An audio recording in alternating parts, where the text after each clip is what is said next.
You're watching the legal breakdown. So, Glenn, we obviously got the decision that we've all been waiting for. The DC Appeals Court has ruled against Donald Trump's immunity claim.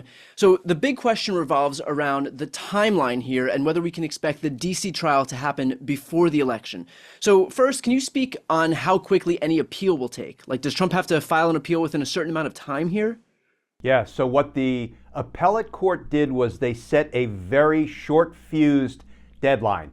They said to Trump, you have until February 12th, I think that's next Monday, to file a request with the Supreme Court to stay this case. What that means is that if he doesn't file something in the Supreme Court by the 12th, then the case goes directly back to Judge Chutkan. She regains jurisdiction of it, and it's back on a trial track, though the trial is no longer scheduled for March 4. So it would be up to Judge Chutkan when she wants to set the new trial date for. But as of right now, the next deadline that we're all going to be looking at is February 12th. Okay, now talk about who Donald Trump can appeal to, because he can still delay this thing even further by seeking en banc review, which is the entire DC appeals court, or he can skip ahead to the Supreme Court, which I doubt he would do if the whole point is to take as much time as possible and delay. Yeah, great question. And the appellate court anticipated your question and the concern about Donald Trump just using every delay tactic possible. Here's what they said. They said, oh, you can file an appeal to the full court, en banc. You can seek a review by all 11 appellate court judges. But if you do that, guess what? We're still going to give the case back to Judge Chutkan. We're going to put it back on a trial track, and then we'll take all the time you need to hear your en banc appeal. So what they did was they kind of cut out that as a viable way to delay the proceedings. So right now, the deadline for all purposes is February 12th. And what Donald Trump will probably do, Brian, is just forego the request for en banc review. Why? Well, one, it won't buy him any delay. And two, what just happened in the gag order case? Donald Trump sought en banc review of all of the appellate court judges, and not a single judge of the 11 even voted to hear the en banc case. They rejected it unanimously. That was both an embarrassment and a sign that there is a unified front in the DC Federal Circuit Court of Appeals. So I think what he's going to do is file that request with the Supreme Court by February 12th to stay the proceedings. In other words, prevent the appellate court from returning the case to Judge Chutkan and getting it back on a trial track. And then we just have to see what the Supreme Court does when Donald Trump asks them to keep the case on pause. But Donald Trump will inevitably file his appeal with the Supreme Court. And then the next question is, what might the Supreme Court do?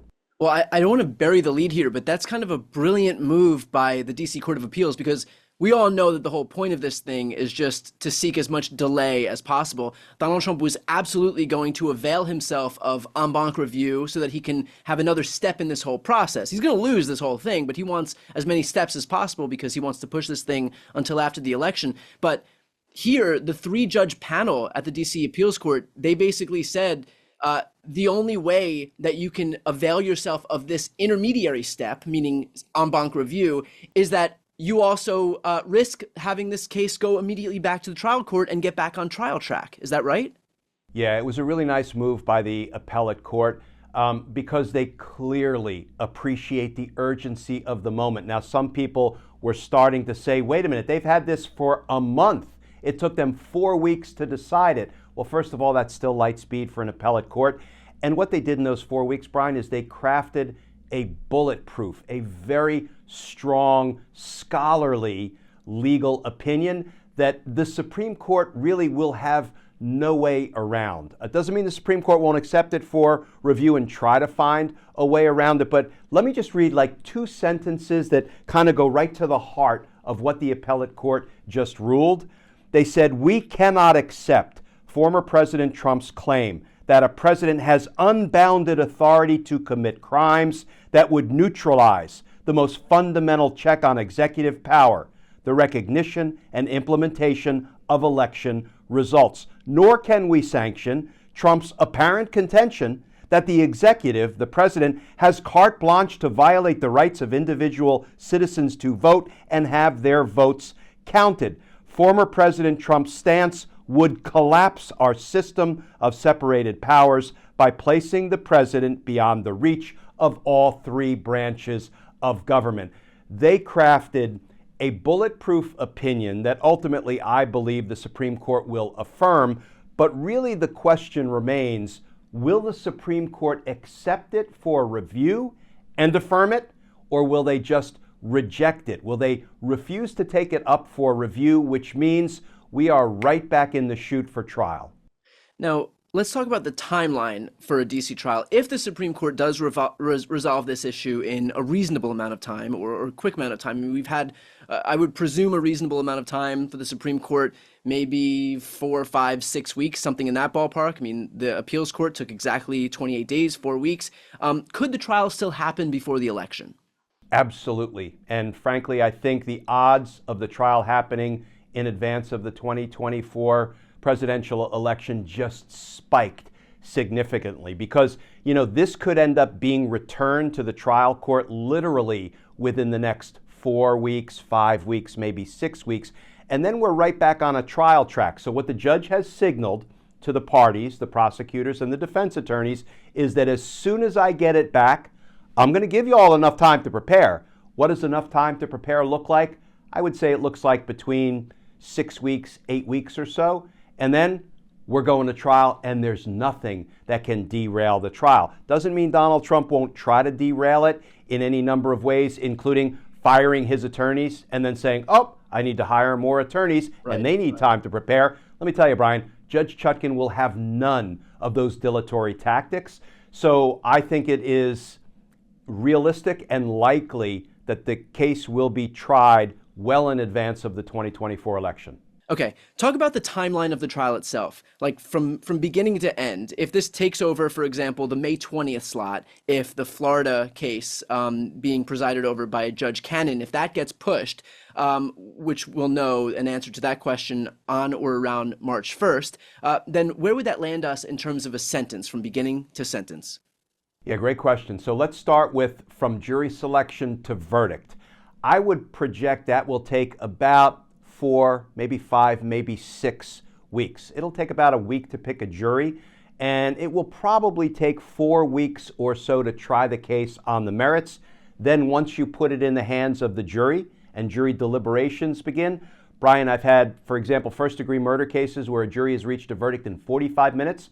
I've had murder cases and RICO cases where juries have deliberated for a month. So you can never predict how long a jury will have it. But I think from jury selection to verdict, we're looking at maybe 4, 5, 6 weeks.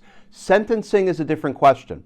Usually from the time a jury enters guilty verdicts until the time a defendant is sentenced can take about 60 to 90 days. Why? Well, during that time, there's what's called a pre-sentence report that is generated that has tons of information about the defendant, about the nature of the crime, about the experience of the victims, what the defendant did to the victims and the consequences they've suffered.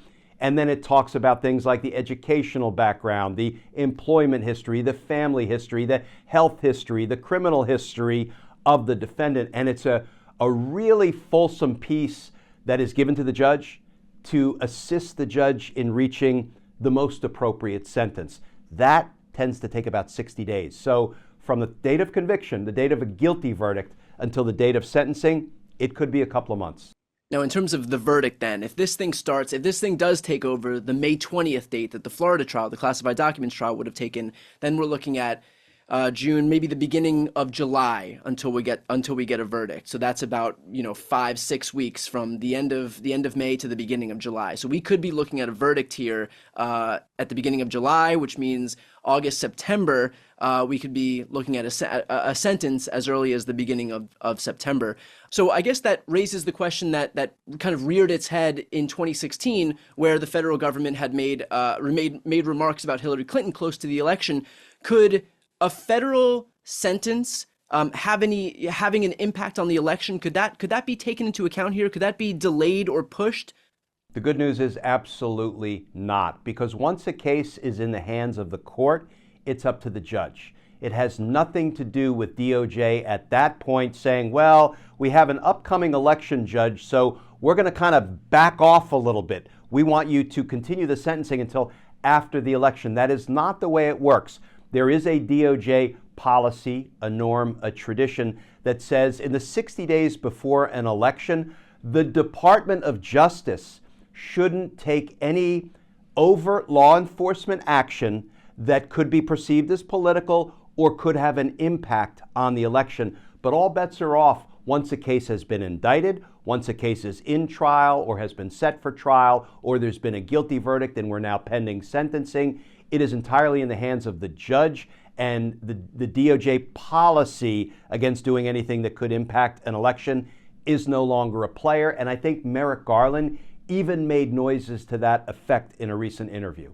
Okay, well, we'll obviously leave it there, and we'll follow along with any updates now in terms of where Donald Trump opts to appeal to next, whether it's for en banc review for the entire D.C. Court of Appeals or whether he goes right to the Supreme Court. And then, of course, we'll stay on top of whatever the Supreme Court opts to do in this case, and we expect that they will swat down this absurd notion that a president has complete and total immunity to do whatever he wants as president, to basically make him above the law, turn him into a king in this country.